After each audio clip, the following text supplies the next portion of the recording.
The judgment was 8-3 in favour of Parliament having a say, so that Theresa May is not allowed to trigger Article 50 and begin our formal withdrawal process from the European Union without, first, the House of Commons and then our friends in the House of Lords having a say. In response to it, the Brexit Secretary David Davis says he's going to put forward a short bill, probably on Thursday of this week.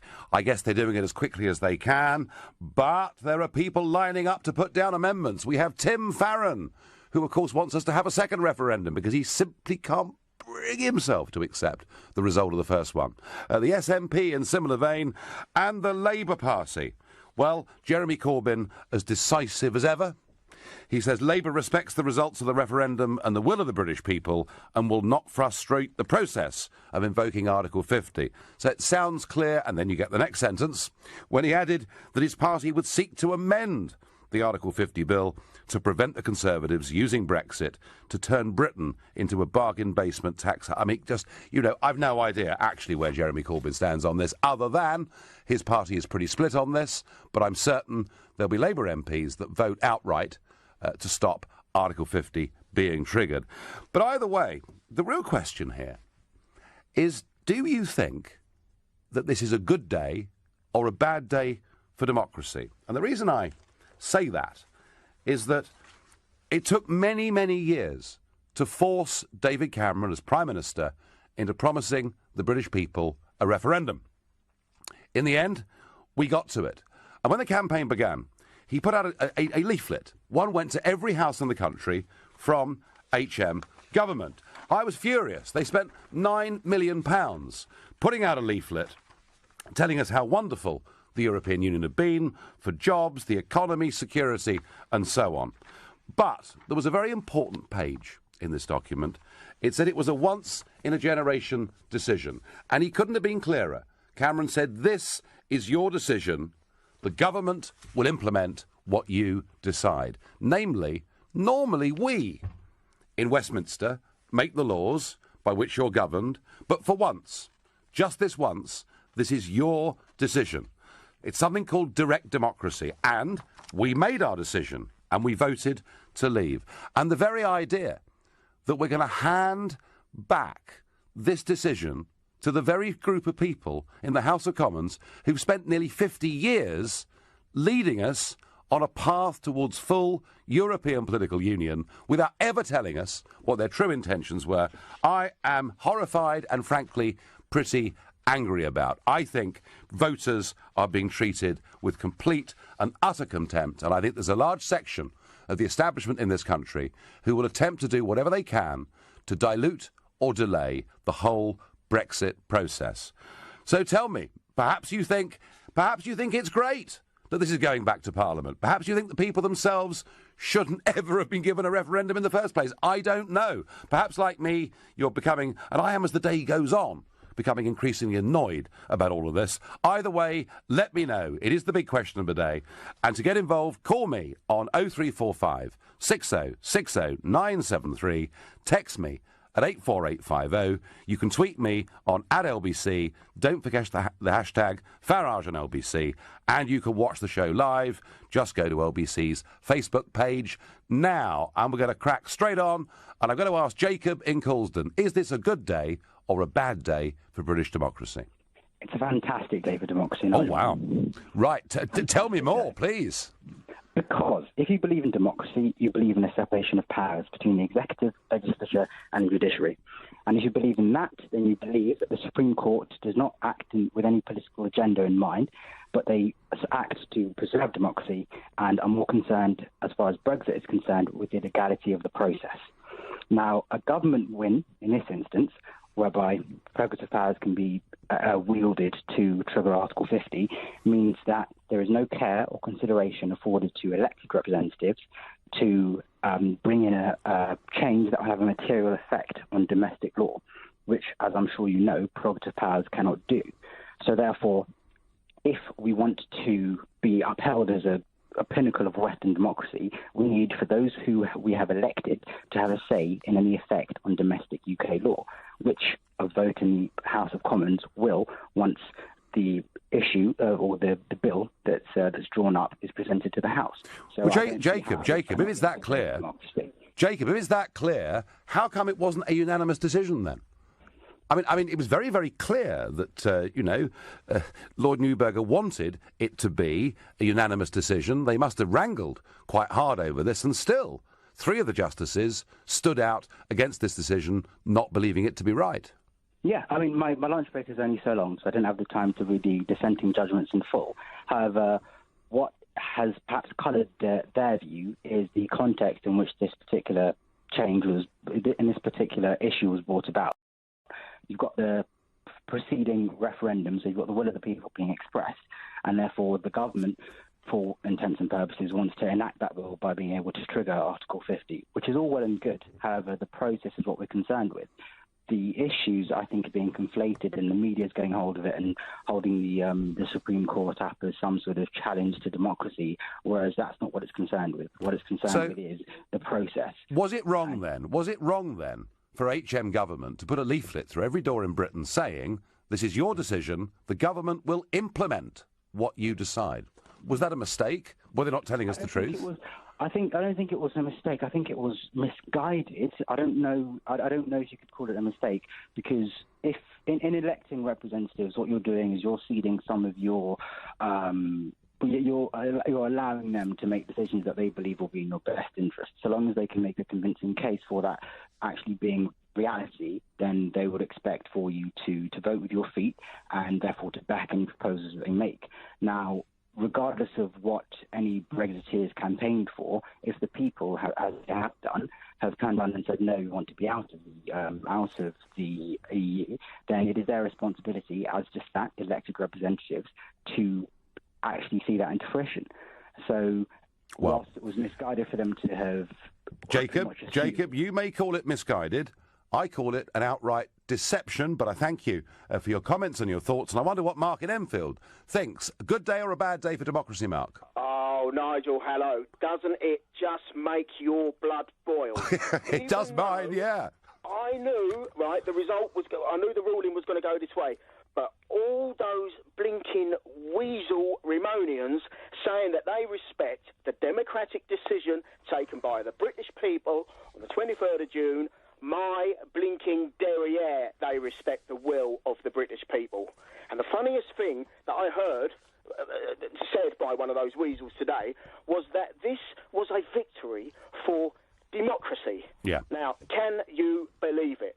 I think that Jacob Rees-Mogg, I think he put it perfectly when he said, those who now wail parliamentary sovereignty mean the yoke of Brussels. When they say scrutiny, they mean delay. When they say respect, they mean condescension. The British people have voted, and we must legislate. So, Mark, I mean, you feel as angry as this. I mean, what can you do about it? I mean, you can ring me and tell me your blood boils, and I actually rather agree with you. But what on earth are we going to do about this? I mean, perhaps we need a bigger political revolution than just the referendum result that we had in June of last year. Well, this is it. I mean, I have to wonder, is it going to have to go to a snap general election? Because these people are going to keep throwing spanners in the works. Mark, spanner after spanner. Mark, I get that point. Thank you. The answer, I think, is this. Theresa May is naturally quite a cautious political leader. But I think the Labour Party are in one hell of a mess over this.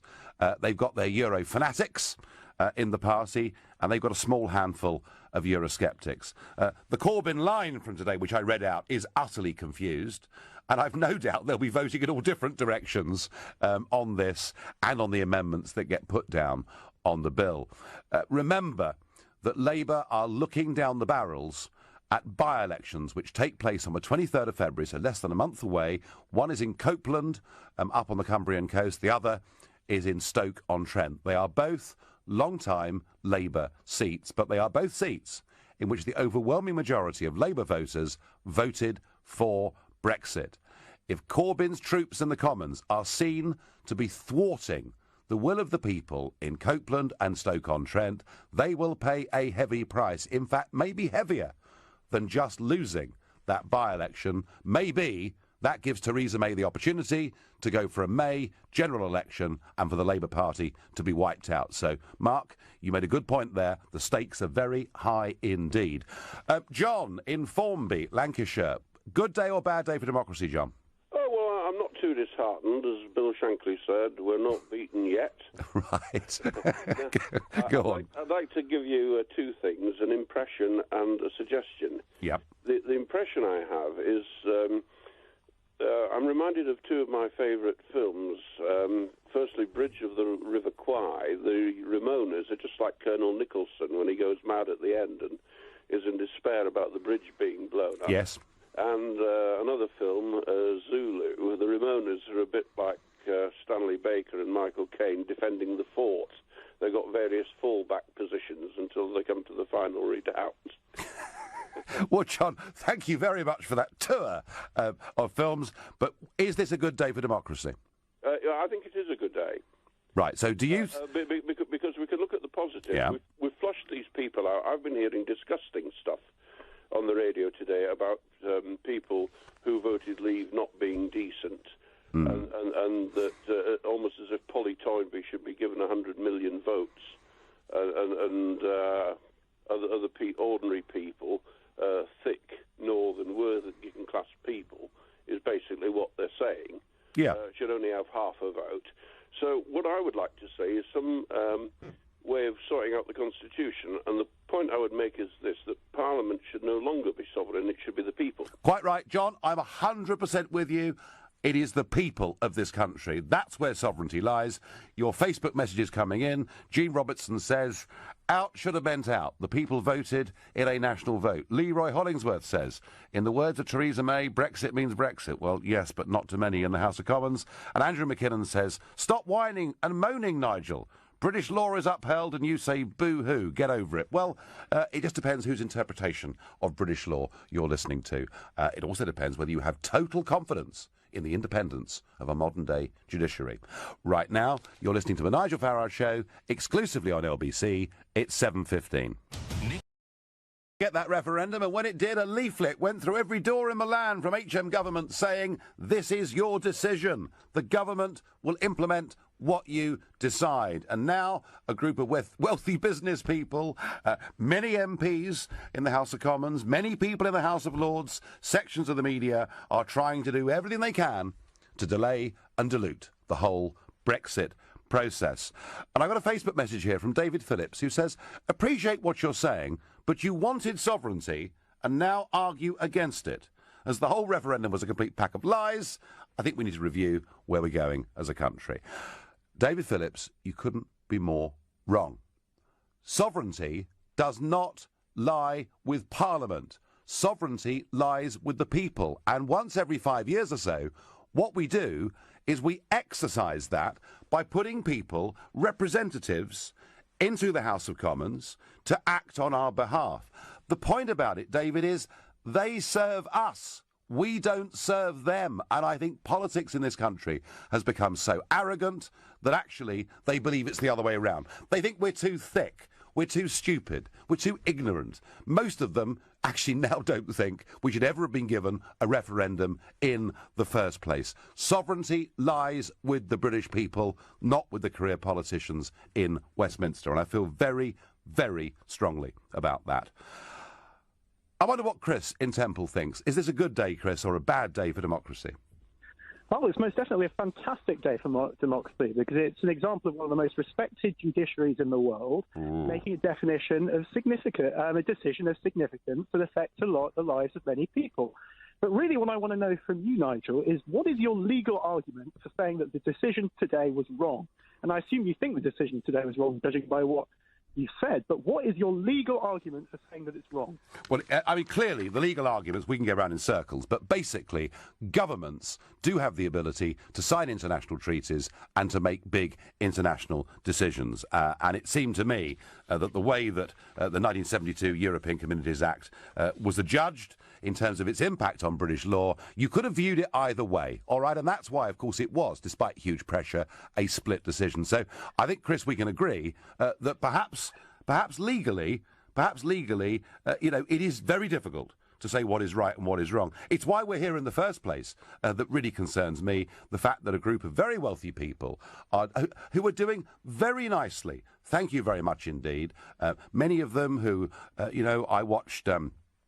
Charlie Mullins from Pimlico Plumbers saying that he wants as many foreign workers as possible because we haven't got the skills in Britain. Well, all right, Charlie, but we could start training our own people. The point I'm making, Chris, is the vested interests have done all they can to get us to this position today, and we will now see an attempt in Parliament to delay and dilute the process. I hope to goodness that there are enough MPs fearful for their own political futures to make sure that we don't finish up with some of these amendments getting through. But, Chris, that's how I feel about it. I mean, I feel, Chris, that just occasionally we get the chance, through direct democracy, for the public to make a decision, and I feel, Chris, that's not being honoured. You see, Nigel, this isn't the point that I'm making. The point that I'm making, and what you've just basically proved, is you've given an extremely flimsy legal overview of what the problem is that shows that you don't understand.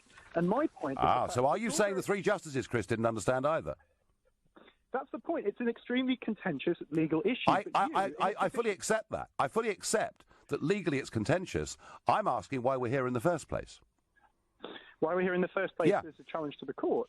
Well, it's clear. I mean, I personally think that the fault lies with the people who wrote the legislation in the first place for not putting any legal effect to put in the referendum. But my real problem with what you're doing, Nigel, is the fact that you're calling into question the autonomy of the judiciary with no legal basis for why they're wrong. Okay. And you see, my point is the fact that if you really think that there's a problem with autonomy, then come on this programme, say why you think the legal points are wrong, read the 100 pages of the judgment, read the opinion, and then say this is clearly the wrong decision and this is why they cannot be autonomous. But don't come on your programme. Well, I've got the judgment. I've got the judgment, Chris. And let me tell you, this question about the independence of the judiciary, I did feel very strongly that one of the judges in the lower court, Lord Thomas, had been a career activist in promoting a political union of our legal systems. I don't think he should have made that judgment, and it's even questionable,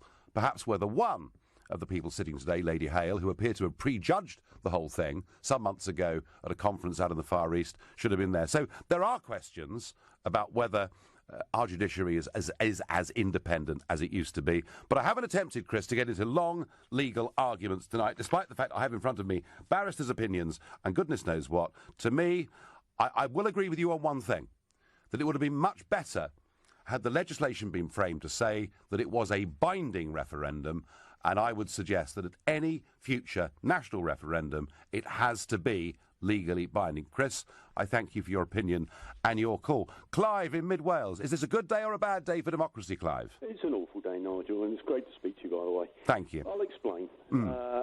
We vote in this country for Her Majesty's government, and along with Her Majesty's government, we get Her Majesty's opposition. Following the referendum, none of Her Majesty's opposition, not the Lib Dems, not Labour, not the SNP, none of them decided to challenge this in the courts. There is where our democracy is. They decided that democracy had been served, and that was the end of the matter. So we've then got Gina Miller coming in just to delay things. It's just a complete nonsense. Well, Clive, let me add one thing to this, and indeed to our previous caller. Ukip did put in a bid to make representations in this case. We wanted to go to the Supreme Court as the one Brexit party in this country, and we wanted to give our opinion. And do you know what? We may have a small presence in Westminster, but prior to the referendum, we as a nation discussed this issue in the European elections of 2014, and Ukip is the number one party in the European Parliament from the United Kingdom. Would you believe, Clive, that Ukip were not allowed to make representations in this case? I absolutely believe it. And they keep on about the judiciary being impartial. The truth of the matter is, many of them are career lawyers and judges within the European framework, because we've been in it for 40 years. So that is where their livelihood is based. And with the best will in the world, most of them are probably not impartial. Yeah, well, Clive, we don't know the full answer to that, but the fact is, as I say, the party that won the European elections, the first party since 1906 that wasn't Labour or Tory to win a national election. Our view was not wanted. So do I question the genuine independence of the judiciary in this Supreme Court judgment? Yes, I do. I wonder what Michael in Muswell Hill thinks. Michael, good evening. Hi, Nigel. I don't think it was a great day for democracy. I think it was an average day for democracy because the judiciary often challenges the government, and I think having a check on the power of the executive is a good thing. You're not always going to agree with their decisions, but having a check on the ultimate power of the executive is sensible. So actually, I think it's an average day, and this sort of rhetoric about somehow, on the one hand, you've got the ordinary, honest working person, as opposed to the elitist sort of lying judges, who are enemies of the people, is really shocking, Nigel. And I don't think you should be seen to support it. Well, I haven't, Michael. Michael, I haven't called them enemies of the people, but I have said I'm concerned about one or two people that have been involved in this, and I do find the fact that when Ukip seek to make representations, given our track record on this issue, it's remarkable that we were refused. Well, can I ask you one question, Nigel? You constantly bang on about the sovereignty of the people and the people should decide. And look, if you really, really believe in the sovereignty of the people to make right decisions, why are you so terrified of them being asked to make another decision with another referendum on the deal that is going to be done? I'll tell you why, Michael, because I've seen too much of this. I saw it back in 1992 when the Danes voted no to Maastricht and were forced to vote again. I saw it once again when the French and Dutch vetoed the European Constitution to be totally ignored and for it to be rebranded as the Lisbon Treaty. I saw it last year when the Dutch voted against extending a deal to the Ukraine and they were ignored. And in Ireland, I saw them twice reject referendums on European treaties to be forced to vote again in the most biased and heavily financially weighted circumstances. I have seen what the political class across the rest of Europe have done, and now they're trying to do it in my country, and I don't like it, Michael. So Nigel, you believe in the power of the people to decide once, but you are saying, I don't trust them to make the right decision the second time around because they might be easily led astray. Because, Michael, it's been bent. That's why it's been bent. And what I saw in Ireland after they rejected the Lisbon Treaty was the most dishonest referendum I've ever seen in my life. Ours may not have been perfect, but it was a damn sight better than that. Tweets I'm getting. I can't believe Parliament voted unanimously to give the people a vote, in or out. We voted out. A bad day for democracy, Leslie Wheeler. And it wasn't quite unanimous, but it was by a margin of 6-1. And another tweet here. What would happen if Theresa May ignored the High Court and went ahead with Article 50? Well, listen, she's already made it clear, that she is going to get a vote in Parliament. It's going to happen pretty quickly. I hope it doesn't really matter. I hope that Labour decide not to destroy themselves. I hope that the House of Lords decide not to vote for their own abolition, because that's what would happen. But even so, I'm angry because I feel a promise was made to us and it hasn't been kept. You're listening to the Nigel Farage Show exclusively on LBC. It's 7:30 and time for the news with Rupert Bartier.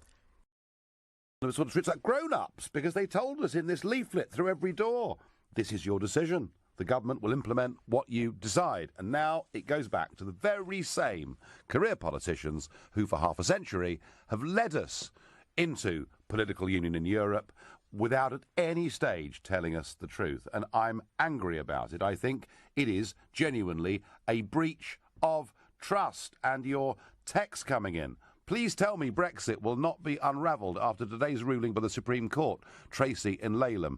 Well, if it does, Tracy, I'll have to go and buy a pitchfork, I guess, or something like that. It's a bad day for democracy when our judiciary put Parliament's view before that of the majority of voters. The electorate know their will better than those they elect. Michael, Facebook messages. Simon Peter says the referendum was only advisory, not compulsory. Says so on the first page of the bill. Nobody has to do anything. Legally, you may be under our... Given the way that legislation was written, Simon, you may be right. But I would argue that morally and democratically it is certainly wrong. And Stephen Smith says the British people elect members of Parliament to act on their behalf. We voted to leave, so they should let us leave. Yes, Stephen, but they're trying to amend the terms. Now, I've been mildly critical of the judiciary. I've been highly critical of many of our political operators. I've been very critical of some of the rich and wealthy that are trying to stop the Brexit process. But I've said nothing yet about the media. So I was up early this morning, and I should have had LBC on. I really should have had LBC on, but I didn't. I had the BBC on, and I listened to Gina Miller, who was at the centre of this case, described by the BBC as a philanthropist. Isn't that marvellous? I suppose tomorrow she'll be a faith healer. Or perhaps maybe she's heading towards sainthood. I don't know. But that sort of portrayal of somebody who is involved in a political action as clearly being on the side of right, I thought was absolutely appalling. And I wasn't critical of the BBC during the referendum campaign itself.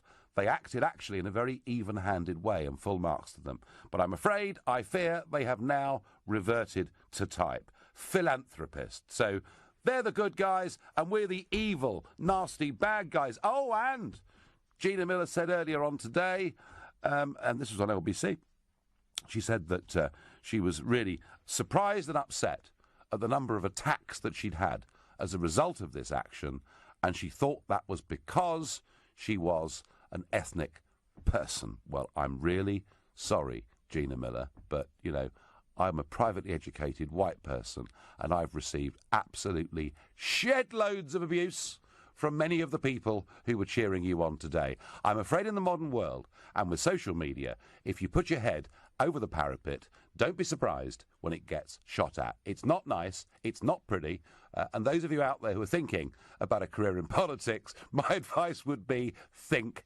again, because it's pretty blooming rough. So, I've now had to get the media too, and I'm feeling a bit better for that.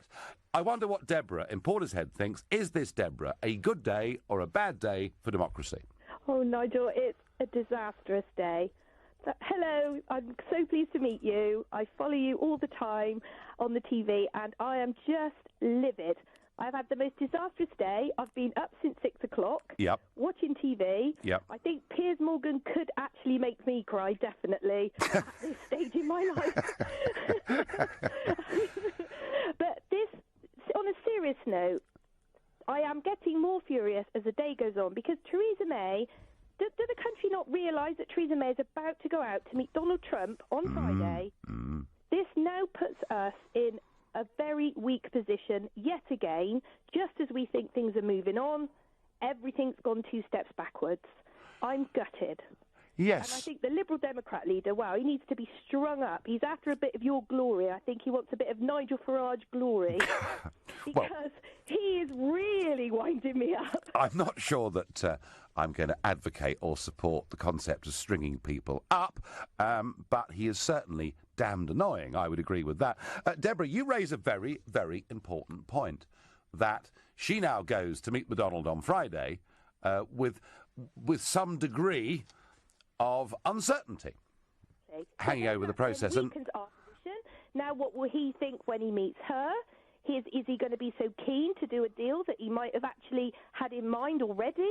We don't know how he's thinking.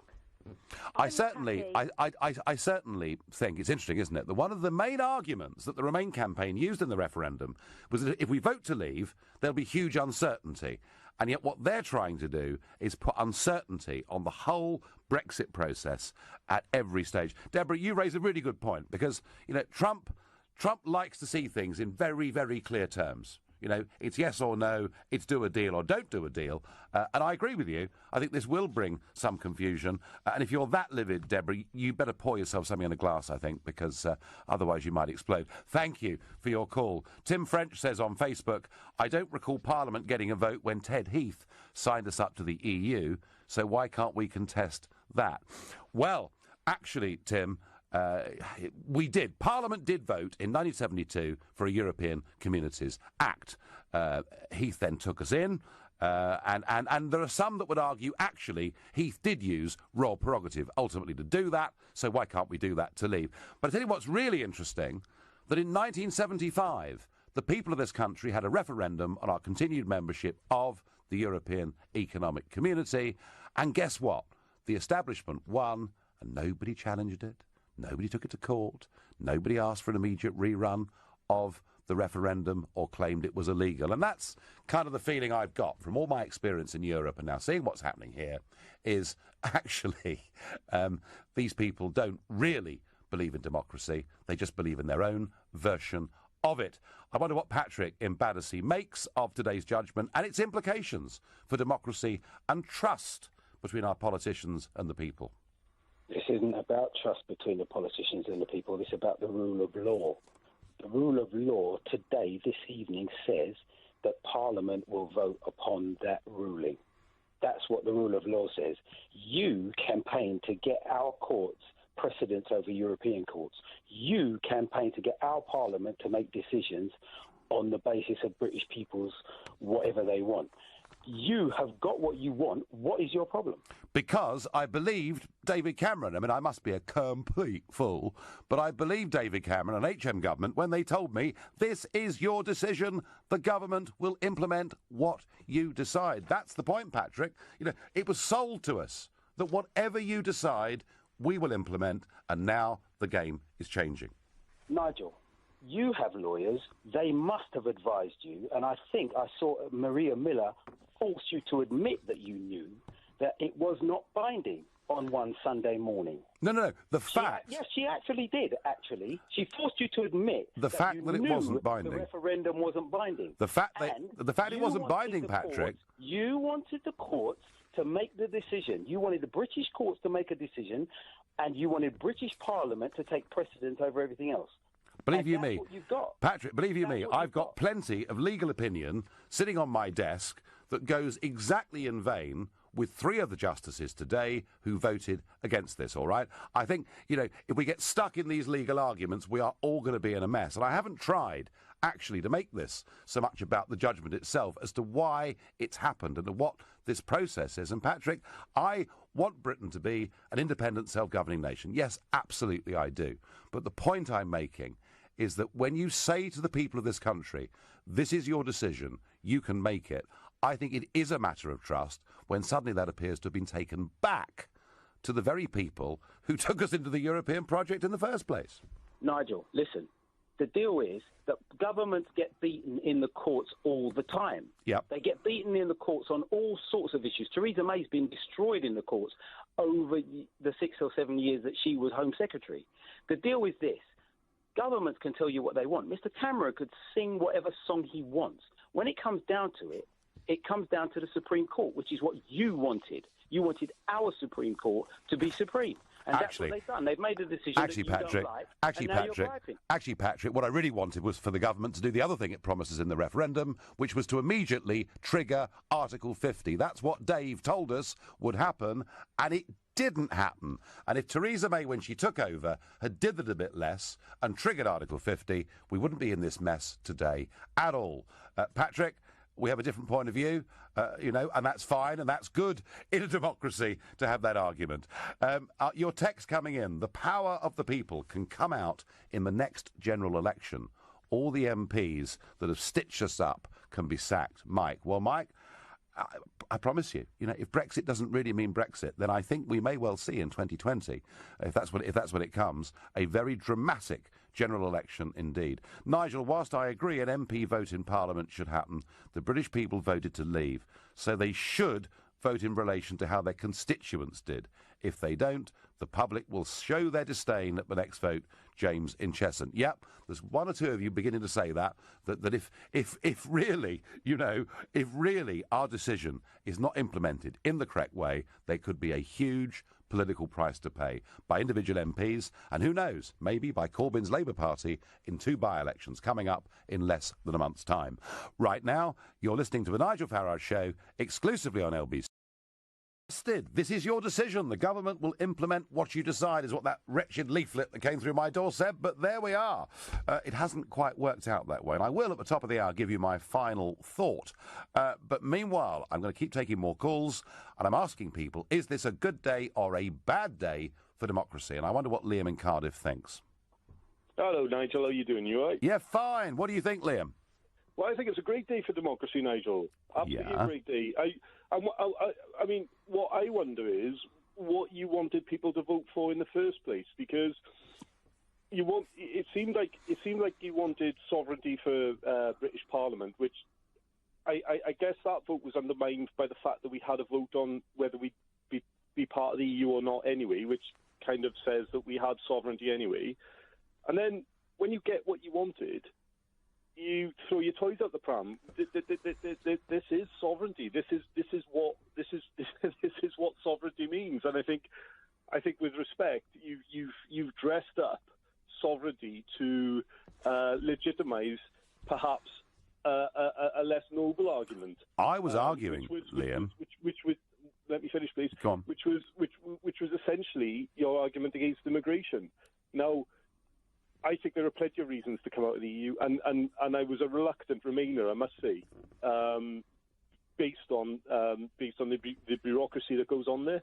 However, this sovereignty argument is just a dead duck, and I don't know how you can flog it. I think it's actually quite disgraceful. Liam, the reason I backed a referendum is I wanted that sovereign decision not made by Parliament. I wanted it made by the people, and whilst it wasn't legally binding because the legislation didn't say so, I think in every other way it ought to have been binding, and that's actually what that document that came through my door, and everybody, people who vote don't read bills that are going through Parliament, but what they do read are leaflets that come through their door. But hang on there, Liam, I'm not going to fight you. I've taken on all comers so far. Jeff in Epping, I'm going to ask you, Jeff.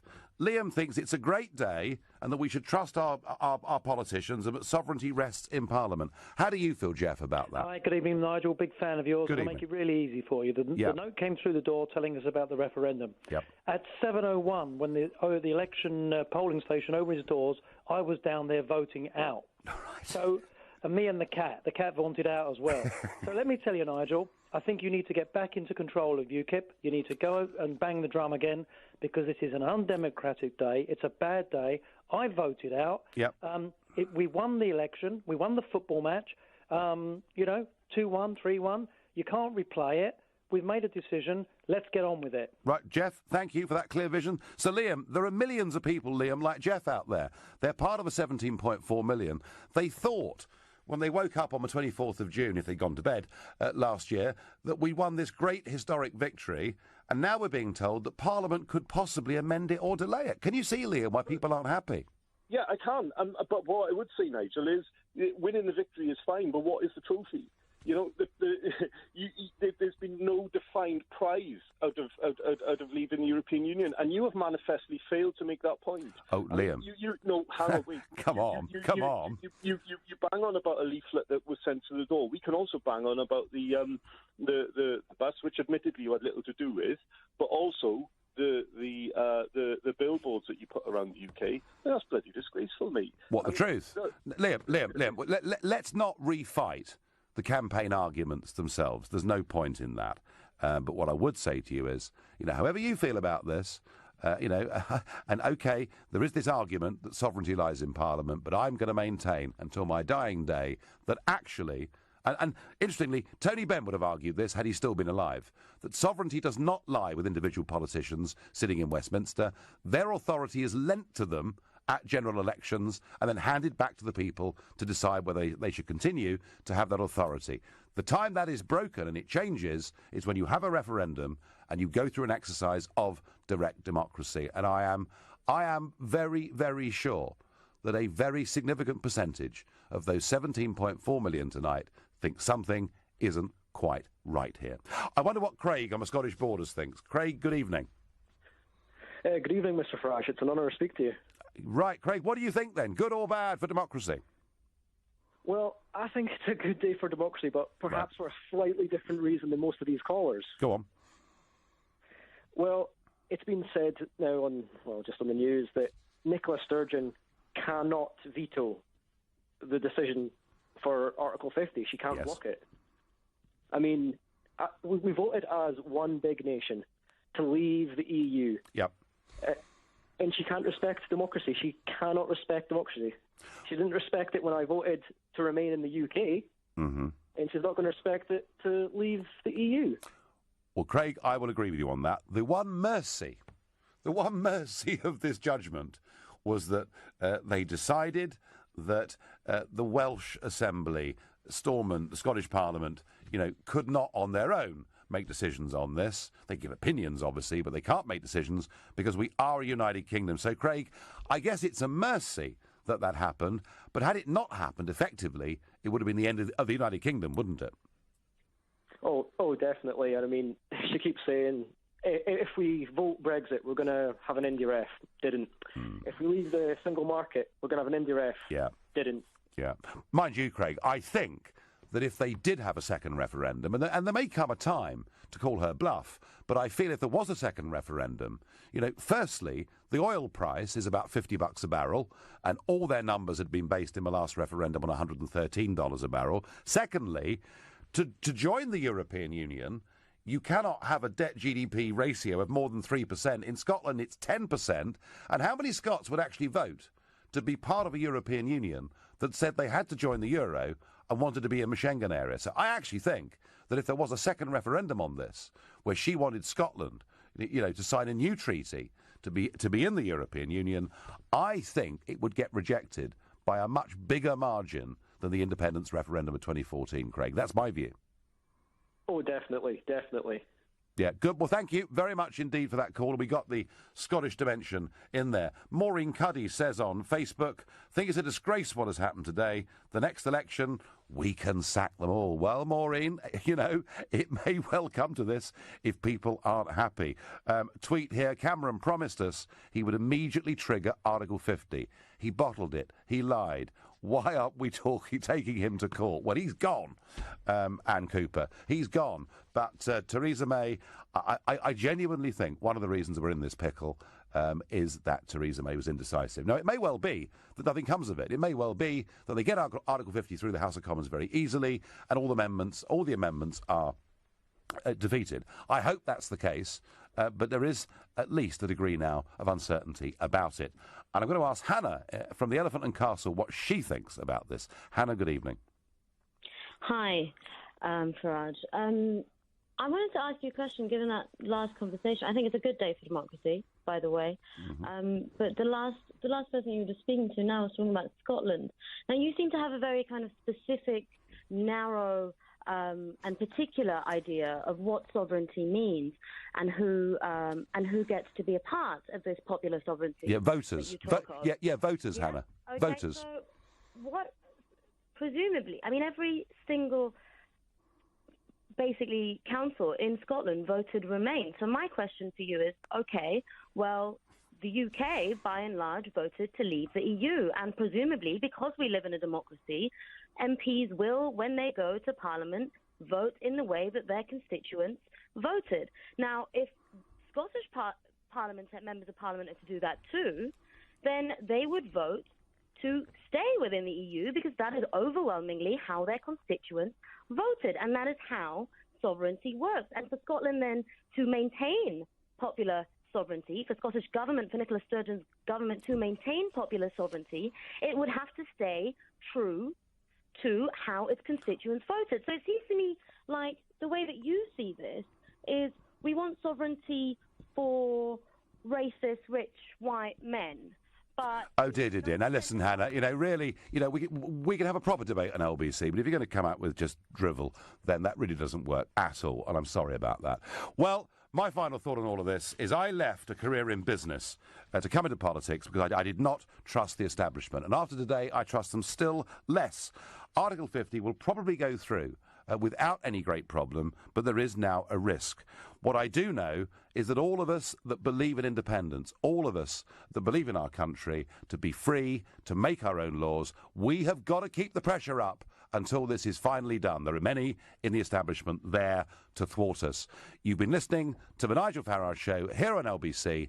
I'm back tomorrow evening from 7. Coming up at 10, it's Ian Collins. But next up, it's Clive Bull. Nigel, thank you.